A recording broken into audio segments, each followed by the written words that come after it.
The descent into night, page 214।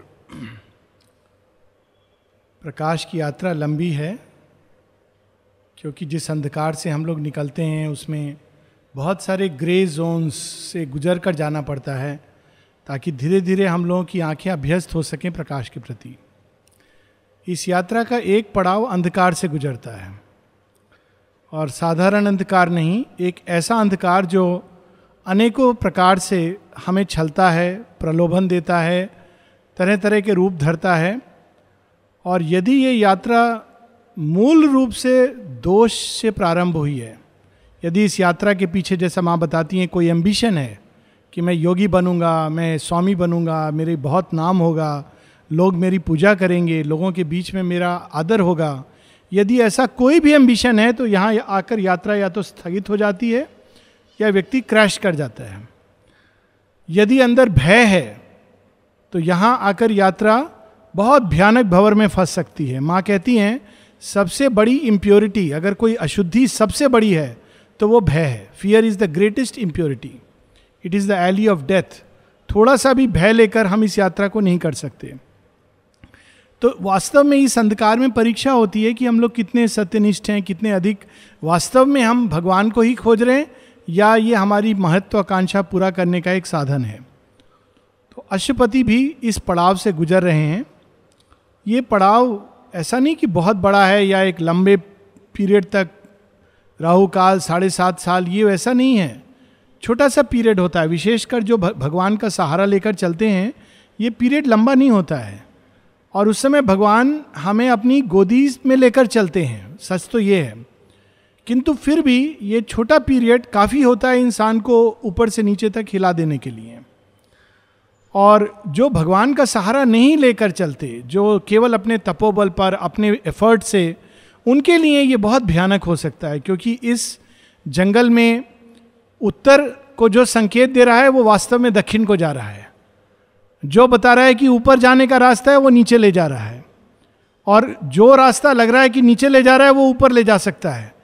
ऐसा एक छल का प्रदेश है जहां हम लोगों ने पढ़ा, a lie was there the truth and truth a लाई।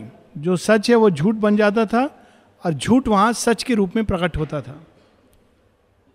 अब अश्वपति इसी यात्रा के दौरान एक ऐसे स्थान पर पहुंचते हैं जहां वो देखते हैं a race demonic possessed these parts. एक राक्षसी सभ्यता, भारतवर्ष में पुराने समय में 2 प्रकार की सभ्यताएं मानी जाती थी, एक आर्य और एक अनार्य। आर्य सभ्यता वो थी जो आत्म विकास, आत्म संयम, आत्म उत्कृष्ट, इसके लिए कार्य करती थी। जीवन के सभी पहलू पर वो कार्य करती थी उत्कृष्टता लाने के लिए, चाहे वो संगीत हो, विज्ञान हो, कला हो, एडमिनिस्ट्रेशन हो, पॉलिटिक्स हो, मानवीय संबंध हो, सब में उत्कृष्टता लाने का प्रयास। That was the Arya way of life. और दूसरा था अनार्य, जिसको राक्षसी सभ्यता भी माना जाता था। और पुराने समय जैसे आर्यवर्त था, वैसे ही एक एरिया था जिसको राक्षस वर्त कहते थे। वहाँ एक अलग लॉ, अगर हम लॉ कह सकते हैं, कार्य करती थी, एक अलग विधान। तो अब श्री अरविंद उस राक्षस वर्त, उस राक्षसी प्रदेश, वहाँ किस तरह का जीवन है और किस तरह के नियम हैं उस जगह रहने के। A mighty energy, A monster God, शक्ति है वहां, बल है, किंतु वो बल एक मॉन्स्टर गॉड, जो वहां देवता है वो अंधकार से भरा हुआ, जिसके अंदर दया नहीं है, करुणा नहीं है, जिसके अंदर पिटी नहीं है। हम लोगों ने पहले पढ़ा था, प्रेम नहीं है, स्वीटनेस नहीं है, माधुर्य नहीं है। Hard to the strong, implacable to the week.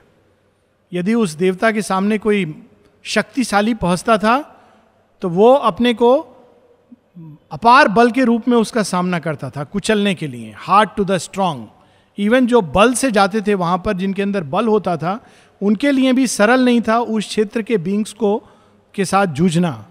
Implacable to the week, जो कमजोर होते थे उनकी तो सुनवाई ही नहीं होती थी।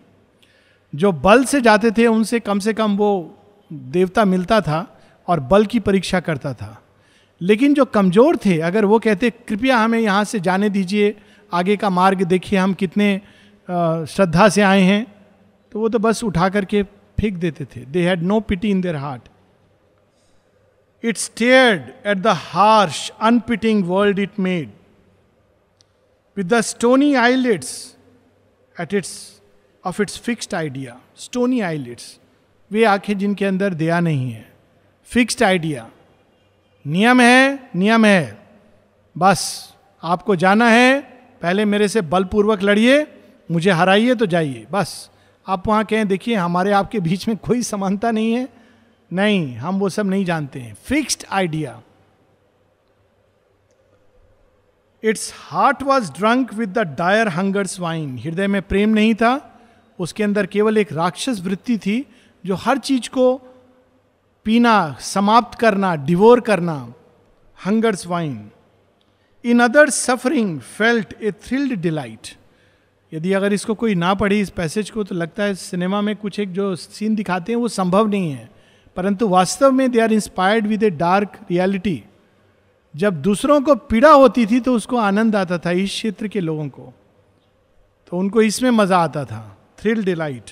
और कुछ समय पूर्व मनुष्यता ऐसी ही थी जैसी बात हो रही थी पिछली बार ग्लैडिएटर्स वगैरह की. End of death and ruin the grandiose music heard. मृत्यु की चीख में उनको मधुर संगीत सुनाई देता था. कल बात हो रही थी, रोम का एक राजा था नीरो, बहुत क्रूएल था, कई लोगों को मारा. जीसस क्राइस्ट के आने के आसपास की घटना है.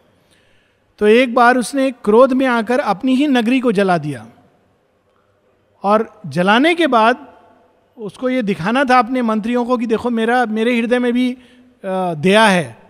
तो उसने अपने एक मंत्री को कहा थोड़ा सा मुझे एक छोटा सा बर्तन लाओ. तो लेके गया तो उसने 2-4 आंसू उसमें टप टप बहाए और कहा देखो ये सबको दिखाओ कि मैं भी दुखी हूं. खुद उसने आग लगाई थी. इस तरह की क्रूएल्टी. उसके बाद वो अंदर जाता है और अपना वाद्य यंत्र लाकर म्यूजिक प्ले करता है कि आहा, इस विभत्स दृश्य को देखकर मेरे अंदर संगीत रचने की इंस्पिरेशन हो रही है. यहां श्री अरविंद बता रहे हैं उस मृत्यु में ही उसको प्रेरणा मिलती थी और किसी चीज में नहीं, उस चीख में. जंगीज खान एक और हुआ है, मंगोल था, चैत्य सत्ता जिनके बारे में कहा है माँ नहीं होती.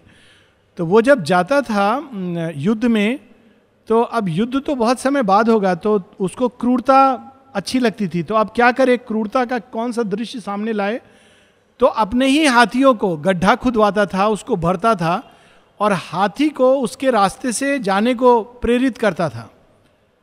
तो उनको क्या पता है, वो जाते थे गड्ढे में गिर जाते थे. गिर कर जब वो चिंगाड़ करते थे तो उसको उसमें मजा आता था.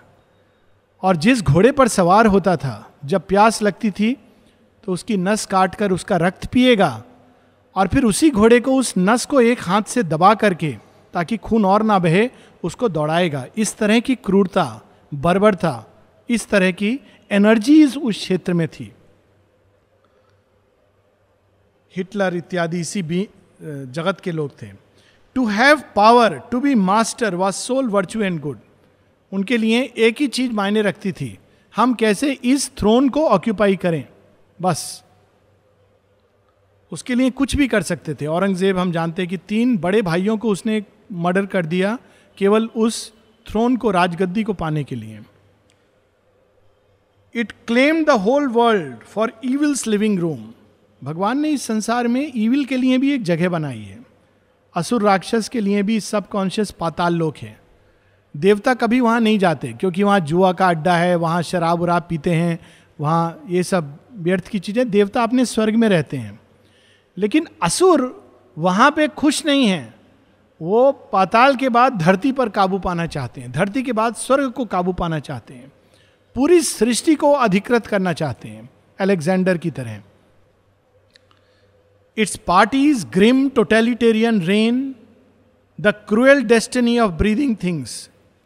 श्री अरविंद यहाँ पर कई प्रकार के किस प्रकार की पार्टीज, किस प्रकार की गवर्नमेंट, तो जो असुर राज्य होता है, राक्षस राज्य होता है, वहाँ की गवर्नमेंट टोटलिटेरियन या ऑटार्की होती है. टोटलिटेरियन मतलब एक व्यक्ति का कहा माना जाएगा, कंप्लीट कंट्रोल उसके हाथ में है, सेंट्रलाइज्ड कंट्रोल, और किसी का कोई सुनाई नहीं है वहां. That is called totalitarian, also called as autarkic form of government. वो राक्षस सभ्यता.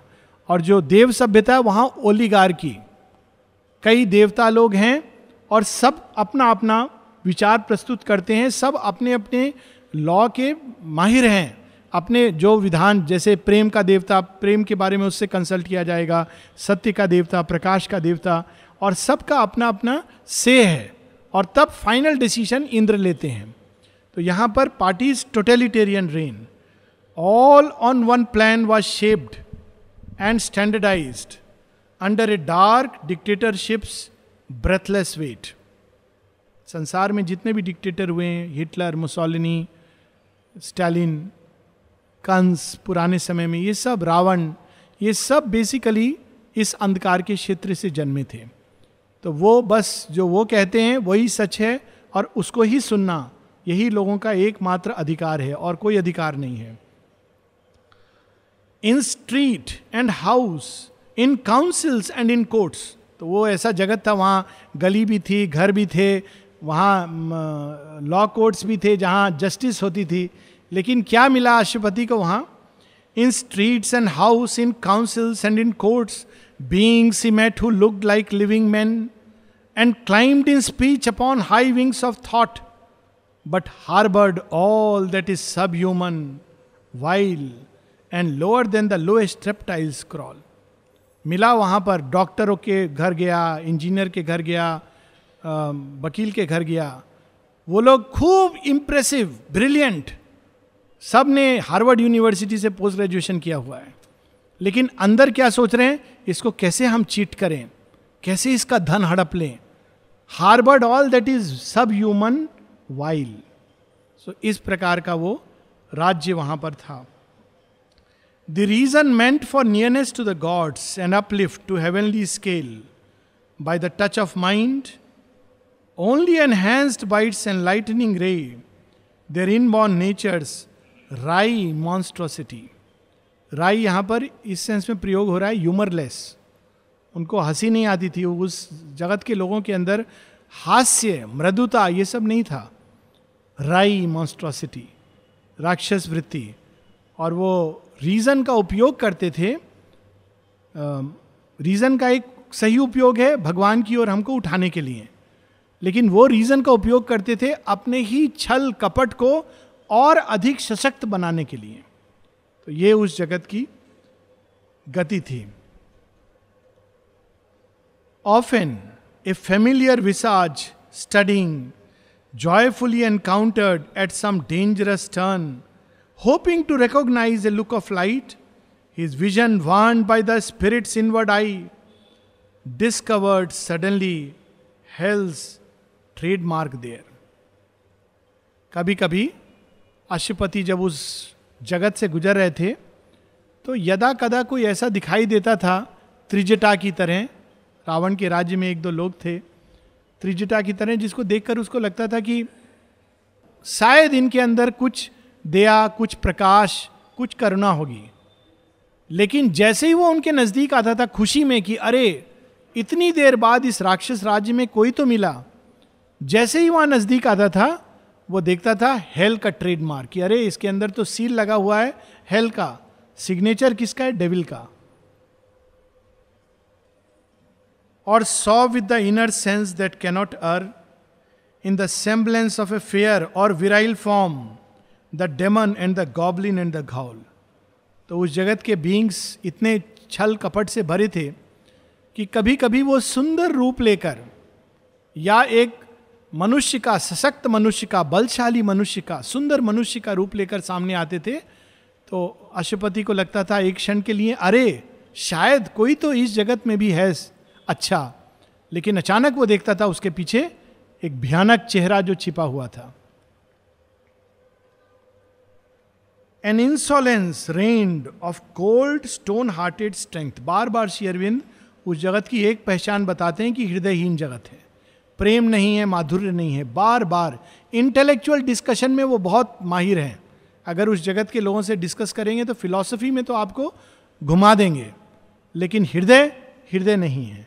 स्टोन हार्टेड, बार बार श्री अरविंद बताए, stone hearted strength.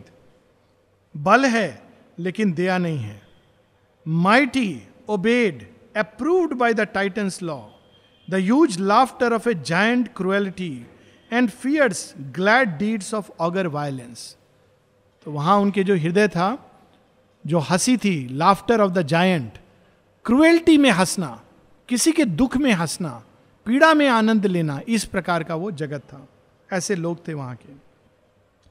In that wide scenic den of thinking beast, बहुत सुंदर लाइन है, गहराई में जाती है. सिनिक, माता जी एक जगह कहती है एक बीमारी कभी नहीं करनी चाहिए व्यक्ति को, सिनिसिज्म.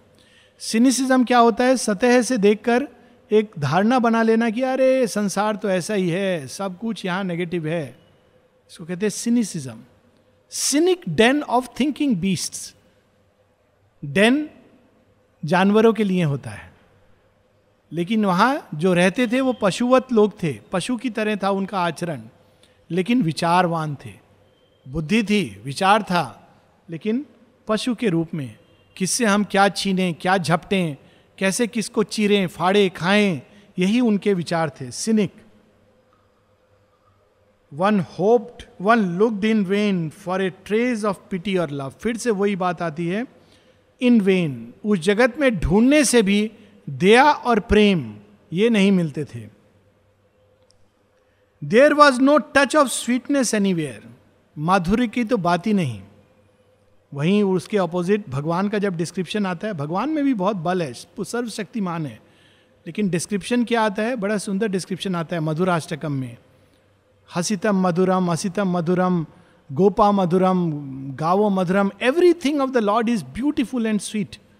ऊपर से नीचे तक वो मधुर ही मधुर है. उसी प्रकार से जब शिव स्तुति होती है, कर्पूर गौरम करुणावतारम संसार सारम भुज केंद्र हारम, सर्प को पहन करके भी करुणावतारम, उनके अंदर में करुणा है. This is the sign of godliness. Intellect ये साइन नहीं है. कौन कितना इंटेलिजेंट है इवन भगवान की बातें करने में, ये इसका साइन नहीं है कि व्यक्ति पशुत्व या राक्षसत्व से मुक्त है. इसका मार्क यहां होता है, जिसके हृदय में दया है, करुणा है, माधुर्य है, वह व्यक्ति देवत्व को धारण करता है. लेकिन राक्षस के जगत में ये सब कुछ नहीं था. उसकी जगह क्या भरा हुआ था हृदय में? But only force and it's acolytes, grid and hate. लालच, और मिल जाए, कैसे मिल जाए मुझे, और घृणा. ये दो चीजें उसके हृदय में विष के रूप में भरी हुई थी. There was no help for suffering, none to save. पीड़ा के लिए मदद, सहायता उस जगत में कोई करने वाला नहीं था. अगर आप सफर कर रहे हो तो सफर कर रहे हो, आपकी नियति है. None dared resist or speak a noble word. Armed with the aegis of tyrannic power, signing the edicts of a dreadful rule, and using blood and torture as a seal, darkness proclaimed her slogans to the world. ऐसा जगत था जहां darkness, अंधकार अपने स्लोगान्स कि दया करना यहां पर अपराध है, प्रेम करना स्वीकार्य नहीं है, माधुर्य एक कमजोरी है, जो मधुर हैं वो कमजोर लोग हैं. दया किसके अंदर आती है? जो वीक है. तो उस जगत का ये विधान था, एडिक्ट्स. और हर व्यक्ति जो वहां रहता था उसके वीसा, पासपोर्ट पर ये लिख कर दिया जाता था, आप इस जगत में रहने वाले हैं तो ये सब नियम पालन करना होगा. इस नियम के विपरीत जाने का किसी में साहस नहीं था. None speak a noble word. जो भी कहता उसको समाप्त कर दिया जाता था. ऐसे काल हुए हैं, ऐसे लोग हुए हैं, ऐसे राजा हुए हैं जिसके विरुद्ध जो टायरेंट थे, और कोई कहने का साहस नहीं करता था कि आप जो कर रहे हो वो महाविनाश कर रहे हो.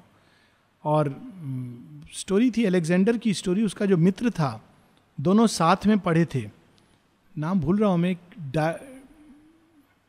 डायो something, anyways, not Dionysus, not Diomedes, बहुत डायक्रिटिस, no Diogenes, no Diogenes comes later, डायक्रिटिस या ऐसे कुछ है.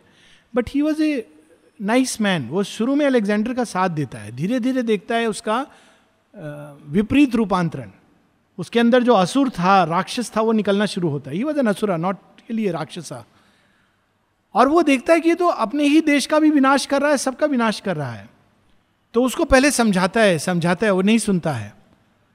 अंत में जब वो आता है ब्यास नदी के तट पर, तो चंद्रगुप्त की आर्मी चाणक्य के कंट्रोल में मिलती है और सब लोग परेशान हैं कि ये तो महाविनाश की ओर सबको ले जा रहा है। तब उसको मिल करके उसी का मित्र उसको जहर देता है। That's how Alexander died. जहर दे करके उसको धीरे धीरे स्लो पॉइजन करके ही वॉज किल्ड, क्योंकि और कोई चारा नहीं था। यदि वो जीवित रहता तो सब कुछ समाप्त कर देता। तो ये उस जगत का नियम है। A servile blinkered silence hushed the mind. Servile एक होता है सर्विस, जहां आदमी स्वेच्छा से आनंद से सेवा करता है। एक होता है सर्वाइल एटीट्यूड, दासत्व का भाव। हम क्या कर सकते हैं, कंस का राज्य है, अगर वो टैक्स में मांगता है 80% मक्खन तो हमको तो देना है, हम क्या करेंगे, नियम है, इसमें हम क्या कर सकते हैं। सर्वाइल ब्लिंकर्ड, जब कोई उनको बोलता है गोप गोपियों को, देखो ये गलत कर रहा है, 80% टैक्स ले रहा है तुमसे, तुम लोग गाय को दूहते हो, तुम लोग चारा देते हो, गाय तुम्हारी है और केवल 20% तुम्हारे लिए। तो क्या एटीट्यूड था, ब्लिंकर्ड, ना ना ना ये सब बात मत करो, बेकार का बात है, हमको नहीं सुनना है। इसीलिए उन लोगों के बीच में कौन आते हैं, श्री कृष्णा, रिवॉल्यूशनरी। कहते हैं क्या नॉनसेंस है, कंस के पास मक्खन नहीं जाएगा। अरे सर वो तो विनाश कर देगा, देखेंगे। तो कंस जितने पहलवान को भेजता है धीरे धीरे सब समाप्त हो जाते हैं। फिर वो कहते हैं तुम लोग ये सब क्या करते हो देवताओं को। अरे देवताओं को तो देना है, जरूरत नहीं है, तुम्हारे अंदर पारब्रह्म परमेश्वर है। तो सब ग्वाल बाल कहते हैं सर ये तो आप बहुत आगे का बात बता रहे हो, कंस तक तो ठीक था, आप कहते हो इंद्र को भी पूजा मत करो। हाँ इंद्र से भयभीत होने का बात नहीं है, मेरा दोस्त है। तो पूजा बंद कर देते हैं। इंद्र बहुत कुपित होते हैं, खूब बारिश करते हैं। तो कृष्ण गोवर्धन पर्वत उठा के कि नहीं, मनुष्य के अंदर स्वयं भगवान विराजमान है। लेकिन उस जगत के लोगों के अंदर इतना भय था, इतना भय था कि हर किसी से भयभीत होते थे। राजा से भय करते थे, राक्षस से भय करते थे, पुण्य का भय, पाप का भय। एक श्री कृष्ण सबसे पहले अर्जुन को गीता में अगर आप देखें तो भय से मुक्त करते हैं। वो कहते हैं हे अर्जुन, तुझे किस किस चीज का भय नहीं है। तेरे अंदर मृत्यु का भय है, पाप का भय है, पुण्य का भय है, इसका भय है, उसका भय है, और इस भय से तेरे अंदर दुर्बलता आ गई है। पहले तू इस भय को हटा, युद्ध कर, क्या होगा, तू जीतेगा तो राज्य को सुख भोगेगा, और यदि हारेगा तो कम से कम एक अच्छे कार्य को करते हुए वीर गति को प्राप्त होगा। भय, पर उस जगत में सर्वाइल, भय से भरा हुआ दासत्व कि नहीं नहीं कुछ नहीं बोलना है, बोलेंगे तो ये राजा हम लोगों को मार देगा या निकाल देगा। और only it repeated lessons taught. Marxism, typical Marxism में सबको लाल किताब पढ़ाई जाती है, और वो किताब बचपन से वही पढ़ाई जाती है। जैसे हमारे यहाँ रामायण महाभारत ये सब पढ़ते हैं, लाल किताब। तो पढ़ पढ़ के बच्चों को जन्म के साथ घुट्टी की तरह इतना पिला दिया जाता है, जैसे हम लोग हनुमान चालीसा याद रखते हैं, ये रखते थे, पता नहीं रखते कि नहीं वो बच्चे लाल किताब याद रखते हैं। अगर आपको उनको कुछ भी पूछोगे तो लाल किताब में ऐसा लिखा है, बस उसके आगे कोई डिस्कशन नहीं। अगर आप बोलोगे हाँ लाल किताब में ऐसा लिखा है, लेकिन हरी नीली पीली सफ़ेद किताब में कुछ और लिखा है, नहीं नहीं नहीं, लाल किताब ही एकमात्र सच है। तो श्री अरविंद कहते हैं और ओनली ए रिपीटेड लेसन्स टॉट, एक चीज जो उन्होंने जन्म से अंधकार की पढ़ते जा रहे थे उसी को उनको कहना था। While mitred holding the good shepherd staff, falsehood enthroned on awed and prostrate hearts। मिथ्यात्व राजा की गद्दी पर बैठा था और सब लोग उसके चरणों में गिरे हुए थे, prostrate hearts। यही हिरण्यकश्यप की कहानी है। हिरण्यकश्यप ने डिक्लेयर कर दिया था मैं भगवान से भी बड़ा हूं, और उनके राज्य में एक ही था सेंसिबल। प्रहलाद कहता है daddy I love you but you cannot be greater than God, भगवान से बड़े आप नहीं हो सकते हो। और उस चक्कर में कितना उसको कष्ट अपने ही बच्चे के साथ। तो बाकी लोग तो वहां awed and prostrate hearts. The cults and creeds that organise living death and slay the soul on the altar and lie. वहां जो धर्म था उसने भी यही रूप ले लिया था। तुम या तो मानो जो कुछ हम कहते हैं, नहीं मानोगे तो तुम नरक में जाओगे, या तुम्हारा कोई स्थान यहाँ पर नहीं है, हम तुमको समाप्त कर देंगे। अभी भी ऐसे अफगानिस्तान में तालिबान के राज्य में क्या होता था, जो औरत अगर बुर्का हटा के भी चलती थी तो उसके जीवन की खैर नहीं थी। जो पढ़ने जाती थी उसके हाथ, पढ़ने का प्रयास करे, हाथ उंगलियां काट दी जाती थी। इट इज़ ए फैक्ट, कुछ समय पूर्व की बात थी। अभी भी जिस एरिया को तालिबान ने ऑक्यूपाई किया है, नारी भ्रूण की हत्या, ये सब तो राक्षसी सभ्यता का है। हरियाणा में ऑनर किलिंग, पाकिस्तान में ऑनर किलिंग। ऑनर किलिंग यानी अगर लड़की किसी लड़के के साथ चली गई तो उस लड़की और लड़के को दोनों को मार देना, और कहते हैं उसको ऑनर किलिंग। हम अपने ऑनर के लिए। और कुछ वर्ष पहले, मेरे ख्याल 6-7 वर्ष पूर्व की घटना होगी कि मुजफ्फरनगर भारतवर्ष में, वहाँ पर एक बेटा और पिता दोनों ने लड़की की हत्या कर दी। 17 साल की लड़की थी और 19-20 साल का लड़का था। दोनों की हत्या कर दी। और जब उनको जेल ले जा रहे थे तो जब उनसे पूछा कि तुमको अब लगता नहीं कि तुमने गलत किया? नहीं, कुछ गलत नहीं किया, हमने बिल्कुल सही किया। इस प्रकार की क्रूरता, बर्बरता। और उसी जगत में इनइक्वालिटी, अगर लड़का कुछ करता तो उसको सजा नहीं मिलती, केवल लड़कियों के लिए ये पनिशमेंट है। तो ये उस तरह का जगत था जहां पर फॉल्सूड बैठा था, cults and creeds that organise living death, जिहाद के नाम पर मार देना इनोसेंट बच्चों को इत्यादि। And slay the soul on the altar of a lie, कि अगर तुम जिहाद में मरोगे तो जब स्वर्ग में जाओगे तो तुमको 70 परियां मिलेंगी तुम्हारे स्वागत के लिए, लाई। और उस बात को स्वीकार करके लोग अपने जीवन को दे रहे थे। ऑल वेयर डिसीव्ड और सर्व्ड देयर ओन डिसीट, सब वहां भ्रमित थे, धोखे में थे, सच में विश्वास कर रहे थे कि ये सब जो कहा जा रहा है यही सच है। Truth in that stifling atmosphere could not live. अगर उस वातावरण में सच चला जाता, अब ऐसे लोग थे, जब यहाँ पर एक समय हुन सेन आया था चाइना से, एस्केप करके आया था, और आई थिंक उसने ट्रांसलेट भी की है हु सो, कुछ ट्रांसलेट किए श्री अरविंद की पुस्तक, और बताता था कि चीन में ये संभव ही नहीं है। आप पढ़ो श्री अरविंद की पुस्तक, पढ़ नहीं सकते आप, forget about having a centre. मेरे एक मित्र बता रहे थे कि जब ईरान गए वो, तो उनके जब सामान की चेकिंग हुई तो उसमें से गीता निकली। It's a very funny story. पहले गीता निकली, तो गीता तो वो लोग जानते हैं, उठा के उन्होंने सीधा अग्नि को दे दिया। सवाल ही नहीं उठता कि आप कोई और धर्म की पुस्तक लाओ। अब उनके पास शिव पार्वती का एक चित्र था। This is the funny part. तो फोटो देखा, बोला ये किसका फोटो है? तो उनका हाजिर दिमाग बोले मेरे माता पिता का।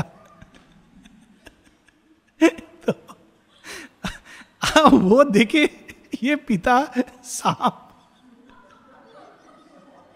गले में सांप है, ये कैसा पिता है? माता तो ठीक है। तो वो देख के बोलता है वेरी स्ट्रेंज। तो ये उस समय तक उसको जोश आ गया था। What do you mean they are my parents? क्या मतलब तुम्हारा? ये मेरे माता पिता हैं। लेकिन चित्र अपने पास रखा कि कम से कम। तो ये हालत है। इस तरह के अभी भी ऐसे देश हैं जहां पूरी बर्बरता, आप कल्पना करें कि गीता आप लेके रख नहीं सकते हैं, आप सूटकेस में ले जा रहे हैं, देख लिया तो वो जला दी जाएगी।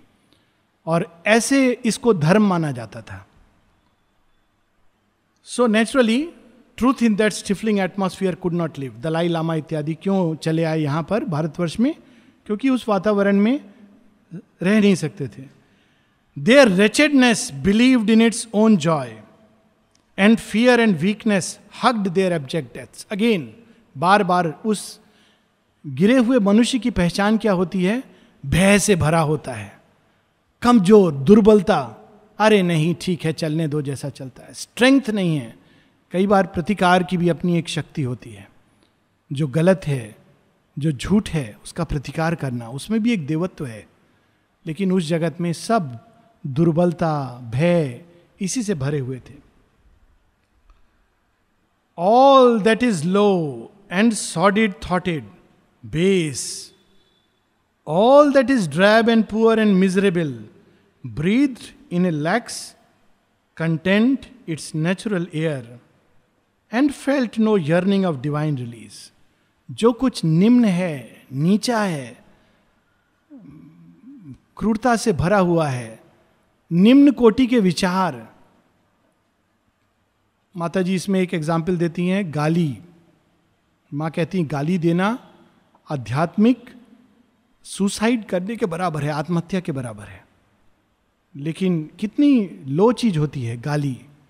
लेकिन उस जगत के लोग, उनको इसमें ही मजा आता था. गाली गलौज, एक दूसरे का बुराई और हर तरह की लो वल्गर चीजें, नीच चीजें, इसी में बातचीत करने में उनको मजा आता था.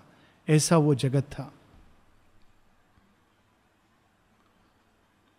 और वहां वो लैक्स कंटेंट एयर, मजा आ गया, शराब पिएंगे, ये सब बात करेंगे. लैक्स कंटेंट एयर, उसी में वो संतुष्ट थे. और दिव्यता की ओर उनके अंदर कोई अभिप्सा नहीं थी. अब दूसरा एक उसकी पहचान होती है, arrogant. Jibing at more luminous states the people of the gulfs despise the sun. बड़ी इंटरेस्टिंग लाइन है. गल्फ कंट्रीज, गल्फ, लेकिन गल्फ का अर्थ होता है अंधकार. People of the gulf, arrogant, मद से चूर. हम जानते हैं ये भगवान की बात करते हैं, मूर्ख लोग हैं, इनका दिमाग सटका हुआ है, ये सब कुछ नहीं होता है, भ्रम है. ये दिमाग के अंदर कोई नस गड़बड़ चल रही है, उनको इलाज कराना चाहिए, किसी डॉक्टर के पास जाकर, साइकेट्रिस्ट के पास जाना चाहिए. नहीं तो एक बार हुआ था मेरे पास, एक बार 2 पेशेंट को लेकर के कोई आया, वो डीएमके का बड़ा लीडर था. तो वो उसको किसी ने बोला था कि इसके पास ले जाओ. तो दोनों बच्चों का मानसिक रूप से बहुत बुरी तरह विक्षिप्त थे. तो आके सबसे पहला उसने मेरे सामने शर्त रख दिया, कुछ भी बोलने के पहले, सर इनको भगवान के बारे में मत बताइएगा. तो मैं पूछा क्यों? बोले हम लोग रैशनलिस्ट हैं, तर्कवादी हैं, हम तर्क से सब कुछ करते हैं. मैंने कहा बहुत अच्छा है, मैं तर्क से इन लोगों को भगवान के बारे में बता दूंगा. बोले नहीं, बात वो नहीं है, आप इनको भगवान के बारे में बताएंगे तो मुझे पार्टी से निकाल दिया जाएगा. उस पार्टी के मैनिफेस्टो में है कि यदि आप भगवान में विश्वास नहीं करेंगे, उनके मैनिफेस्टो में है, और उनका फ्लैग भी होता है काला और लाल. और यदि आप भगवान में विश्वास करते हैं तो पार्टी ज्वाइन ही नहीं कर सकते हैं. ऐसा नहीं कि लोग करते नहीं हैं, करते हैं, लेकिन वो लोग दिखाते नहीं हैं. इलेक्शन के टाइम सब जाते हैं मंदिरों में, चढ़ावा देते हैं, सब करते हैं, एस्ट्रोलॉजी कंसल्ट करते हैं, लेकिन वो वहां पर पार्टी में मैनिफेस्टो है, क्योंकि वो तो झूठ का जगत है, झूठ बोलते हैं, नहीं हम विश्वास नहीं करते. तो इस प्रकार का वो जगत था. एरोगेंट, मद से चूर. The people of the gulfs despise the sun. A barriered autarchy excluded light. Barriered autarchy, फिर से वही, एक व्यक्ति का वहां बस राज्य होता था और वो प्रकाश को पूरी तरह आने नहीं देता था. Fixed in its will to be its own grey self, it wanted its room, it wanted its norm unique and splendid type, its soothe its hunger with a plunderer's dream, flaunting its cross of servitude like a crown. तो वहां पर उस जगत में केवल शुद्धा, ambition, महत्वाकांक्षा, और पाने की चाह, और धन की चाह, और पोजीशन की चाह, और प्रेस्टीज की चाह. थ्रोन पर, एक थ्रोन पर बैठे दूसरा थ्रोन, हेड बन जाएं, हेड के आगे और कुछ बन जाएं, उसके आगे और कुछ, जब तक हेड कट के ना गिर जाए. तो ये वहां का नियम था. ये वहां पर भूख थी, ये प्यास थी. और वो अगर कोई उनसे सेवा भी किस भाव से करते थे, flaunting its cross of servitude like a crown. देखो हमने कितना सेवा किया है, हम राज्य के अधिकारी हैं. Servitude like a crown. It clung to its dismal harsh autonomy. Again harsh शब्द देखिए, सब जिसमें हृदयहीनता का भाव है, कठोरता, कर्कशता, इसको हार्श कहा जाता है. Autonomy. A bull throat bellowed with its brazen tongue. उनकी वाणी ही ऐसी थी, कठोर थी, कर्कश थी. Its hard and shameless clamour filling space and threatening all who dare to listen to truth. वहां पर अगर कोई सच को सुनने के लिए आता तो उसको मना था. एंट्री बैंड, सच को नहीं सुना जाएगा. Claim the monopoly of the battered year. इतना अधिक प्रोपेगेंडा से कान को बैटर, कोई चीज को बार बार हैमर करना, इतना कान में विष भर दिया गया था कि अगर सच वहां जाता तो इतना थिक फिल्टर वो अंदर जा नहीं पाता. A deafened acquiescence gave its vote and braggart dogmas shouted in the night. Deafened acquiescence gave its vote. Vote करने के लिए इलेक्शन हो रहा है, सब जा रहे हैं. किसको वोट दे रहे हैं? हम तो उसको दे रहे हैं. क्यों? अरे ये सब मत पूछो. डिफेंड. कोई सुनने की, समझने की शक्ति समाप्त हो गई थी उस जगत में. Kept for the fallen soul once deemed a god the pride of its abysmal absolute. उस जगत में जो, इसी को नारकी अवस्था है, जो आत्माएं गिरती हैं फिसल करके इस जगत में. क्यों? जिनके अंदर क्रोध, घृणा, भय भरा होता है, वे गिर करके इस जगत में चली जाती हैं.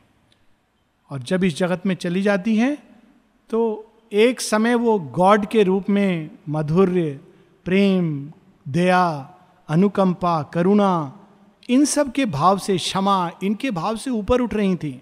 लेकिन अब उनके अंदर ये सब भाव, दूषित भाव भर जाते हैं. विष्णु भगवान की स्टोरी है फॉलन गॉड से, कि गॉड्स ये कैसे फॉल करते हैं. और कई राक्षस और असुर फॉलन गॉड्स हैं, श्री अरविंद बताते हैं, और उनका कन्वर्ट होना जरूरी है. इसकी मिल्टन की कथा में भी आता है, पैराडाइज लॉस्ट में, फॉलन एंजल्स.